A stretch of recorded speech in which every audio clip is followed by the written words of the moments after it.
ಶ್ರೀ ಗುರು ರಾಘವೇಂದ್ರ ಸ್ವಾಮಿ ಜ್ಯೋತಿಷ್ಯ. ಮಂತ್ರಾಲಯದಲ್ಲಿ ತಮ್ಮ ತಪೋಶಕ್ತಿಯಿಂದ ವಾಕ್ಯ ಸಿದ್ಧಿ ಮಂತ್ರಸಿದ್ಧಿ ಪಡೆದಿರುವ ಪಂಡಿತ್ ಶ್ರೀ ಅಪ್ಪಟಾಚಾರ್ಯರು ತಾಂತ್ರಿಕ ಜ್ಯೋತಿಷ್ಯರು. ಶ್ರೀ ಸಾಯಿಬಾಬಾ ಹಾಗೂ ರಾಘವೇಂದ್ರ ಸ್ವಾಮಿಯ ಆರಾಧಕರು. ನಿಮ್ಮ ಸಮಸ್ಯೆಗಳ ಪರಿಹಾರಕ್ಕೆ ಇಲ್ಲಿದೆ ದಿವ್ಯ ಮಾರ್ಗ. ಡಿವೋರ್ಸ್ ಪ್ರಾಬ್ಲಮ್, ಅನಾರೋಗ್ಯ, ಪ್ರೇಮ ವಿಚಾರ, ಸಂತಾನ, ಸಾಲಬಾಧೆ, ಕೋರ್ಟ್ ಕೇಸ್, ವ್ಯಾಪಾರ, ಮಾಟ ಮಂತ್ರ ತಡೆ, ಶತ್ರುಕಾಟ, ಕೌಟುಂಬಿಕ ಕಲಹ, ಇನ್ನೂ ನಿಮ್ಮ ನಿಗೂಢ ಗುಪ್ತ ಸಮಸ್ಯೆಗಳಿಗೆ ಶ್ರೀ ರಾಘವೇಂದ್ರ ಸ್ವಾಮಿಯ ಮೂಲ ಬೃಂದಾವನ ರಹಸ್ಯ ಬಲಿಷ್ಠ ಪೂಜಾ ಶಕ್ತಿಯಿಂದ ಕೆಲವೇ ದಿನಗಳಲ್ಲಿ ಶಾಶ್ವತ ಪರಿಹಾರ ಶತಸಿದ್ಧ. ವಿಶೇಷ ಸೂಚನೆ: ಅಲ್ಲಿ ಇಲ್ಲಿ ಕೇಳಿ ಎಲ್ಲೂ ಪರಿಹಾರವಾಗದ ನಿಮ್ಮ ಸರ್ವ ಸಮಸ್ಯೆಗಳಿಗೆ ಇಲ್ಲಿದೆ ದಿವ್ಯ ಮಾರ್ಗ. ನಂಬಿಕೆಟ್ಟವರಿಲ್ಲವೋ ಈ ರಾಯರ. ನೀವು ಬಯಸುವ ನೆಮ್ಮದಿಯ ಜೀವನಕ್ಕಾಗಿ ಒಮ್ಮೆ ಸಂಪರ್ಕಿಸಿ. ಶ್ರೀ ಗುರು ರಾಘವೇಂದ್ರ ಸ್ವಾಮಿ ಜ್ಯೋತಿಷ್ಯ, ಪಂಡಿತ್ ಶ್ರೀ ಅಪ್ಪಟಾಚಾರ್ಯರು. ಫೋನಿನ ಮೂಲಕ ಪರಿಹಾರ. ಮೊಬೈಲ್ ಸಂಖ್ಯೆ 9008111181. ಓಂ ಶ್ರೀ ಗುರು ರಾಘವೇಂದ್ರಾಯ ನಮಃ. ಎಲ್ರಿಗೂ ಸಹ ನನ್ನ ನಮಸ್ಕಾರ. ಶ್ರೀ ರಾಘವೇಂದ್ರ ಕಾರುಣ್ಯ ಚಾನಲ್ಗೆ ಸ್ವಾಗತ.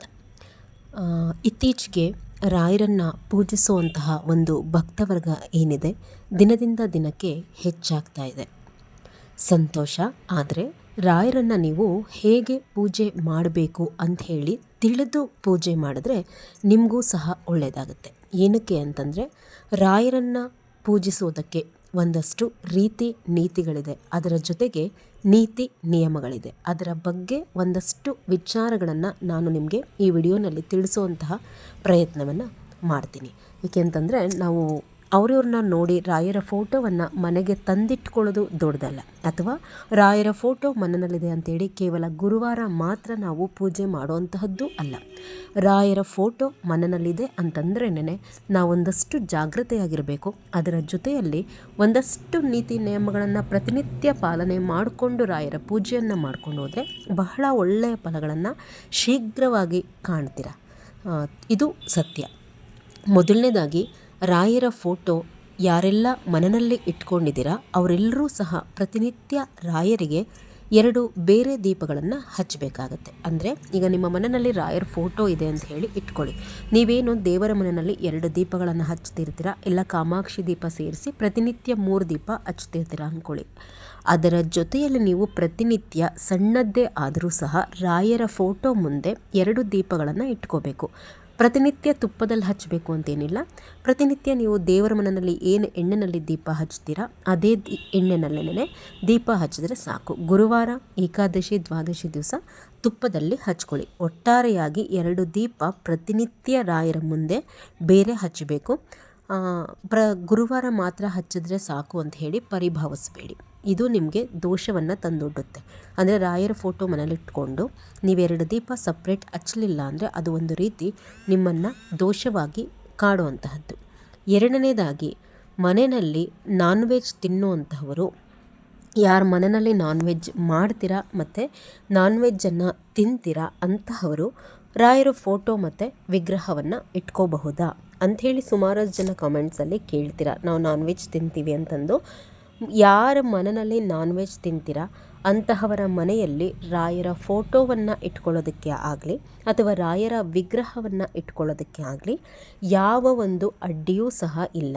ಆದರೆ ನಾನ್ ವೆಜ್ ಮಾಡುವಂತಹವರು ಮನೆಯಲ್ಲಿ ರಾಯರ ಬೃಂದಾವನ ಮಾದರಿ, ಅಂದರೆ ಕಪ್ಪು ಕಲರ್ದು ಬರುತ್ತಲ್ಲ ರಾಯರ ಬೃಂದಾವನ, ಆ ಬೃಂದಾವನವನ್ನು ಇಟ್ಕೊಳ್ಳೋ ಅಂತಹದ್ದು, ಜೊತೆಯಲ್ಲಿ ಅನವಶ್ಯಕವಾಗಿ ರಾಯರ ಮೃತ್ತಿಕೆಯನ್ನು ಇಟ್ಕೊಳ್ಳುವಂತಹದ್ದು, ಪರಿಮಳ ಗ್ರಂಥವನ್ನು ಇಟ್ಕೊಳ್ಳುವಂತಹದ್ದನ್ನು ಮಾಡಬೇಡಿ. ರಾಯರ ಫೋಟೋ ಮತ್ತು ವಿಗ್ರಹದಲ್ಲಿ ರಾಯರ ಸಾನ್ನಿಧ್ಯ ಎಷ್ಟಿರುತ್ತೋ ಅದರ 10 ಪಟ್ಟು ಸಾಕ್ಷಾತ್ ರಾಯರೇ ಇರ್ತಾರೆ. ರಾಯರ ಮೃತ್ತಿಕೆಯಲ್ಲಿ, ರಾಯರ ಪರಿಮಳ ಗ್ರಂಥದಲ್ಲಿ. ಮೃತ್ತಿಕೆಯನ್ನು ನಾನ್ ವೆಜ್ ತಿನ್ನೋಂಥವ್ರ ಮನೆಯಲ್ಲಿ ಇಟ್ಕೊಳ್ಳೇಬಾರ್ದ ಹಾಗಾದರೆ ಅಂತಂದರೆ, ನೀವೆಷ್ಟು ದಿವಸ ನೀವು ಬಳಸಲಿಕ್ಕೆ ಅಂತ ಹೇಳಿ ಮೃತ್ತಿಕೆಯನ್ನು ಇಟ್ಕೊಂಡಿರ್ತೀರ ಅಷ್ಟೋ ದಿವಸ ಮಾಡೋ ಹಾಗಿಲ್ಲ. ಇವಾಗ ಹೇಳ್ತಾರೆ, ನನಗೆ ಬೇರೆ ಚಾನಲ್ಗಳಲ್ಲಿ ನೋಡಿಬಿಟ್ಟು ಕೇಳ್ತಾರೆ, ಅಂತಹವ್ರ ಚಾನಲಲ್ಲಿ ಹೀಗೆ ಹೇಳಿದ್ರು, ಇವರು ಹೀಗೆ ಹೇಳಿದ್ರು, ನಾನ್ ವೆಜ್ ತಿನ್ನೋಂತಹ ಅವರು ಇಟ್ಕೋಬೋದು, ತಿಂದಾಗ ದೇವ್ರ ಮನೆಗೆ ಹೋಗ್ದಿದ್ರಾಯ್ತು, ದೇವ್ರ ಮನೆ ಬಾಗಿಲು ಹಾಕ್ಕೊಂಡ್ರೆ ಆಯಿತು ಅಂತಂದು. ನೋಡಿ, ಇತ್ತೀಚೆಗಂತೂ ನೀವು ಗಮನಿಸ್ತಾ ಇದ್ದೀರಾ, ರಾಯರ ಬಗ್ಗೆ ವಿಡಿಯೋ ಮಾಡುವಂತಹ 10 ಚಾನಲ್ಗಳು ಇದ್ದಾವೆ. ಸಂತೋಷ. ಆದರೆ ನನಗೆ ಒಂದು ಅನಿಸಿದ್ದು, ಅವರು ಏನು ತಿಳ್ಕೋತಾರೆ ಅಥವಾ ತಿಳ್ಕೊಂಡಿದ್ದಾರೆ ರಾಯರ ಬಗ್ಗೆ ಅದನ್ನು ನಿಮಗೆ ತಿಳಿಸ್ತಾರೆ ಅನ್ನೋದಕ್ಕಿಂತ ಅವ್ರು ಯಾವುದೋ ಒಂದು ಚಾನಲನ್ನು ನೋಡಿ ಅಲ್ಲಿ ಒಂದಷ್ಟು ಮಾಹಿತಿಗಳನ್ನು ತಗೊಂಡು ಅದ್ರ ಜೊತೆಗೆ ಅವ್ರು ಇನ್ನೊಂದಷ್ಟು ಏನು ಸೇರಿಸ್ಬೇಕೋ ಅದನ್ನು ಸೇರಿಸ್ಬಿಟ್ಟು ಅಡ್ಡಾದಿಡ್ಡಿಯಾಗಿ ರಾಯರ ಬಗ್ಗೆ ಹೇಳ್ಕೊಡ್ತಿರುವಂತಹದ್ದೇ ಜಾಸ್ತಿ. ಉದಾಹರಣೆಗೆ ಒಂದಷ್ಟು ನೋಡ್ತಾ ಇರ್ತೀನಿ, ಏಕೆಂದರೆ ನಾನು ಈಗ ರಾಯರ್ ವಿಡಿಯೋ ಮಾಡೋಳಾಗಿ ನನಗೆ ಬರೋವಂತಹದ್ದೇ ರಾಯರ್ ವಿಡಿಯೋಸು. ಕಣ್ಣಾಡಿಸಿದಾಗ ನನಗೆ ಕಾಣುವಂತಹದ್ದು ರಾಯರ ಮಂತ್ರಾಕ್ಷತೆನ ಬಾಯಲ್ಲಿ ಹಾಕ್ಕೊಳ್ಳಿ, ಮೃತ್ತಿಕೆ ಇಟ್ಕೋಬೋದು, ಮನೆಯಲ್ಲಿ ಇಟ್ಕೊಳ್ಳಿ, ರಾಯರ ಗುರುಸ್ತೋತ್ರವನ್ನು ಹೇಳ್ಕೊಳ್ಳಿ, ನನಗೇನೂ ಆಗಿಲ್ಲ, ಈ ರೀತಿ ಎಲ್ಲ ಹೇಳ್ಕೊಳ್ತಾರೆ.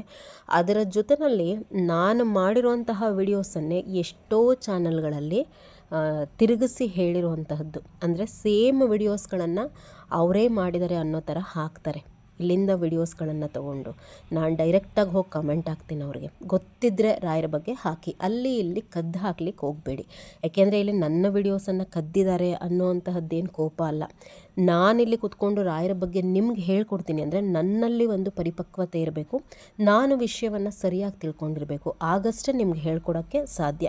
ನಾನೆಲ್ಲೋ ಒಂದು ಕಡೆ ಕದ್ದು ಅದನ್ನೇನೋ ಒಂದು ಅರ್ಧಂಬರ್ಧ ತಿಳ್ಕೊಂಡು ನಿಮ್ಗೆ ಅರ್ಧಂಬರ್ಧ ಹೇಳ್ಕೊಟ್ಟು ನೀವು ಹೆಂಗಂದ್ರೆ ಹಂಗೆ ಪೂಜೆ ಮಾಡಿ ನಿಮ್ಗೆ ಒಳ್ಳೇದಾಗಲಿಲ್ಲ ಅಂತಂದರೆ ಅಥವಾ ತಪ್ಪಾಗಿ ಪೂಜೆ ಮಾಡಿದ್ರಿ ಅಂದರೆ ಆ ಕರ್ಮ ನಿಮ್ಮ ಜೊತೆಗೆ ಅವ್ರನ್ನೂ ಬಾಧಿಸುತ್ತೆ. ಇದು ನನ್ನ ಒಂದು ಉದ್ದೇಶ. ಸುಮಾರು ಚಾನಲ್ಗಳಿಗೆ ನಾನು ಈಗಾಗಲೇ ಕಾಮೆಂಟ್ ಹಾಕಿದ್ದೀನಿ. ಅವರು ಮುಂದುವರೆದ್ರು ಅಂತಂದರೆ ನಾನು ಏನು ಮಾಡಬೇಕು ನೆಕ್ಸ್ಟ್ ಸ್ಟೆಪ್ಪು ಅದನ್ನು ಮಾಡ್ತೀನಿ. ನನಗೆ ಉಲ್ಟಾ ಕೇಳ್ತಾರೆ ಅವರು, ಅಂದರೆ ನೀವೆಲ್ಲೂ ನೋಡೋದೇ ಇಲ್ವಾ, ಎಲ್ಲ ನೀವೇ ಹಾಕ್ತೀರಾ. ಒಂದು ವಿಡಿಯೋ ಅಲ್ಲ, ಒಂದು ಕಂಟೆಂಟನ್ನು ನಾನು ಯಾವ ಚಾನಲನ್ನು ನೋಡಿ ಇಲ್ಲಿವರೆಗೂ ಹಾಕಲ್ಲ. ನೋಡ್ತಿರ್ತಾರೆ ಕೆಲವರು, ಅಂಥವ್ರಿಗೆ ಇದನ್ನು ಹೇಳ್ತಿದ್ದೀನಿ.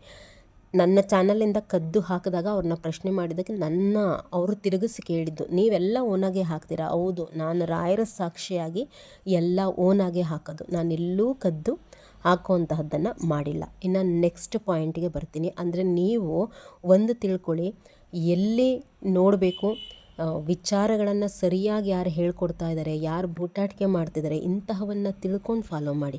ರಾಯರದು 11 ವಾರದ ವ್ರತ ಕಾಮೆಂಟ್ಸ್ಗಳೆಲ್ಲ ಹಾಕ್ತೀರಾ, 11 ವಾರದ ವ್ರತ ಮಾಡಿದೆ, ಅನುಗ್ರಹ ಆಗಿಲ್ಲ. ಎಲ್ಲಿದೆ 11 ವಾರದ ವ್ರತ? ರಾಯರ ಆರಾಧನೆಯ ಸಮಯದಲ್ಲಿ ಮಾತ್ರ 11 ವಾರದ ವ್ರತ ಮಾಡ್ಬೋದು ನಾವು, ಆರಾಧನೆ ಮುಗಿಯೋ ಹಾಗೆ. ಅದು ಬಿಟ್ಟು ಡೈರೆಕ್ಟಾಗಿ ನಾವು 11 ವಾರದ ರಾಯರ ವ್ರತವನ್ನು ನೇರವಾಗಿ ಹಿಡಿಬಾರ್ದು. ರಾಯರದ್ದು 7 ವಾರದ ಗುರುವಾರದ ವ್ರತ ಇದೆ, ಅದನ್ನು ನೀವು ಸಂಕಲ್ಪ ಮಾಡಿಕೊಂಡು ಹಿಡಿಬೇಕು. ಯಾವಾಗ ನಿಮ್ಮ ಸಂಕಲ್ಪ 7 ಗುರುವಾರದ ಒಳಗಡೆ ಆಗಿಲ್ಲ ಆವಾಗ ನೀವು ಅದನ್ನು 9 ವಾರ ಮತ್ತು 11 ಗುರುವಾರದ ತನಕ ಎಕ್ಸ್ಟೆಂಡ್ ಮಾಡ್ಕೋಬಹುದು. ಡೈರೆಕ್ಟಾಗಿ 11 ಗುರುವಾರದ ವ್ರತ ಹಿಡಿಲಿಕ್ಕೆ ಹೋಗಬೇಡಿ. ಆ ವ್ರತ ಇಲ್ಲ. ನಾನು ವಿಡಿಯೋ ಹಾಕಿದ್ದೀನಿ, ಚೆಕ್ ಮಾಡ್ಕೊಳ್ಳಿ. ರಾಯರದು ಯಾವ ವ್ರತ ಇದೆ, ಯಾವ ವ್ರತ ಇಲ್ಲ. ಹೀಗೆ ನೋಡಿ, ಅವರು ಅಧ್ವಾನವಾಗಿ ತಿಳ್ಕೊಂಡು ನಿಮ್ಗೆ ಅರ್ಧಂಬರ್ಧ ಹೇಳ್ಕೊಟ್ಟು ಈ ರೀತಿ ಬೇಕಾಬಿಟ್ಟಿಯಾಗಿ ಹೇಳ್ಕೊಡ್ತಿರೋವಂಥವ್ರೆ ರಾಯರ ವಿಚಾರದಲ್ಲಿ ಜಾಸ್ತಿ ಆಗಿಬಿಟ್ಟಿದ್ದಾರೆ. ಸ್ವಲ್ಪ ಹುಷಾರಾಗಿರಿ ನೀವು. ಇನ್ನು ನೆಕ್ಸ್ಟು, ರಾಯರ ಫೋಟೋವನ್ನು ಇಟ್ಕೊಂಡಿರುವಂತಹವರು ಮನೆಯಲ್ಲಿ ಗುರುವಾರ ಯಾವುದೇ ಕಾರಣಕ್ಕೂ ಮನೆಯಲ್ಲಿ ನಾನ್ ವೆಜ್ ಮಾಡೋ ಅಂತಹದ್ದನ್ನು ಮಾಡಬೇಡಿ. ನಿಮ್ದು ಏನೇ ಹಬ್ಬ, ಹುಣ್ಣಿಮೆ, ಜಾತ್ರೆ ಮತ್ತೊಂದು ಬರಬಹುದು ಸನ್ನಿವೇಶಗಳು, ಯಾವ ಕಾರಣಕ್ಕೂ ಗುರುವಾರ ಮನೆಯಲ್ಲಿ ನಾನ್ ವೆಜ್ಜನ್ನು ಒಲೆ ಮೇಲೆ ನೀವು ಮಾಡೋ ಹಾಗಿಲ್ಲ. ಮತ್ತು ಉಳಿಕೆ ಪಳಕೆ, ಈಗೇನೋ ಬುಧವಾರ ಮಾಡಿದಿರಾ, ಮಂಗಳವಾರ ಮಾಡಿದಿರಾ, ಆ ಉಳಿಕೆನೂ ಕೂಡ ಗುರುವಾರ ಮನೆಯಲ್ಲಿ ಇಟ್ಕೋಬೇಡಿ. ಅದರ ಜೊತೆಯಲ್ಲಿ ನಿಮ್ಮ ಫ್ಯಾಮಿಲಿ ಮೆಂಬರ್ಸ್ ಯಾರಿದ್ದಾರೆ, ಈಗ ಮನೆಯಲ್ಲಿ ಗುರುವಾರ ಮಾಡೋದಿಲ್ಲ ಅಂತಂದ್ಬಿಟ್ಟು ಹೊರಗಡೆ ತಿನ್ಕೊಂಡು ಕೂಡ ಗುರುವಾರ ಒಂದು ದಿವಸ ಮನೆಗೆ ಬರಬಾರ್ದು. ವ್ರತ ಮಾಡುವಂತಹ ಸಂದರ್ಭದಲ್ಲಿ ನೀವೆಷ್ಟು ದಿವಸಗಳು ಅಂದ್ಕೊಂಡಿರ್ತೀರ ಅಷ್ಟು ದಿವಸಗಳು ಕೂಡ ಅವರೂ ಸಹ ತಿಂದಿಲ್ದಿದ್ರೇ ಒಳ್ಳೆಯದು. ಆದರೆ ಗುರುವಾರ ಯಾವುದೇ ಕಾರಣಕ್ಕೂ ಫ್ಯಾಮಿಲಿ ಮೆಂಬರ್ಸ್ ಹೊರಗಡೆ ತಿಂದು ಮನೆ ಒಳಗಡೆ ಬರಬಾರ್ದು.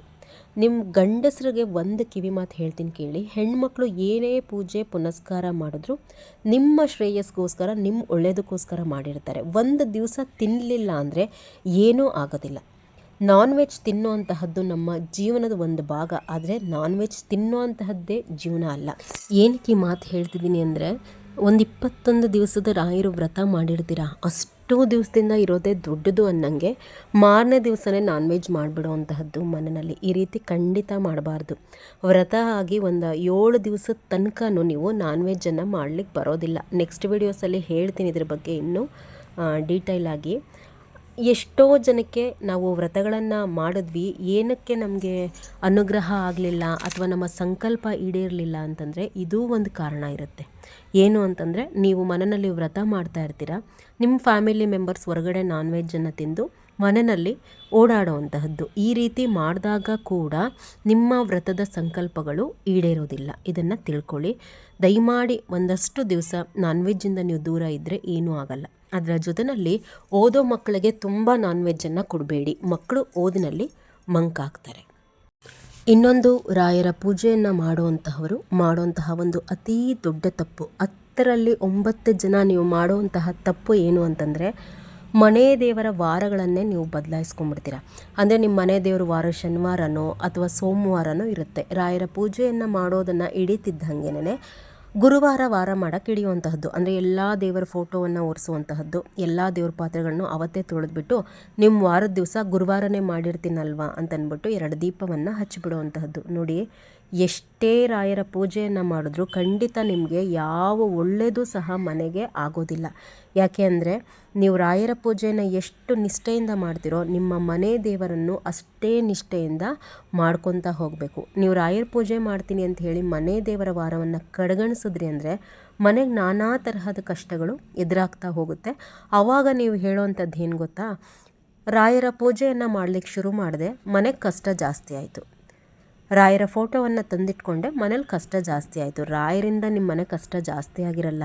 ನೀವು ಮಾಡುವಂತಹ ಈ ದೊಡ್ಡ ಒಂದು ತಪ್ಪಿನಿಂದ ಮನೆಗೆ ಕಷ್ಟ ಜಾಸ್ತಿ ಆಗಿರುತ್ತೆ. ನೋಡಿ, ದಯಮಾಡಿ ನೀವೇನಾದರೂ ಈ ಥರ ಮಿಸ್ಟೇಕ್ ಮಾಡ್ತಿದ್ರೆ ಇನ್ನು ಮುಂದೆ ತಿದ್ದುಕೊಳ್ಳಿ. ಯಾವ ರೀತಿ ಮಾಡಬೇಕು ಗುರುವಾರ ಅನ್ನೋಂತಹದ್ದು ಈ ಹಿಂದಿನ ವಿಡಿಯೋಸನ್ನು ಚೆಕ್ ಮಾಡಿ, ಫ್ರೀ ಆಗಿದ್ದಾಗ ಎಲ್ಲ ಡೀಟೇಲ್ಸು ನಿಮಗೆ ಸಿಗುತ್ತೆ.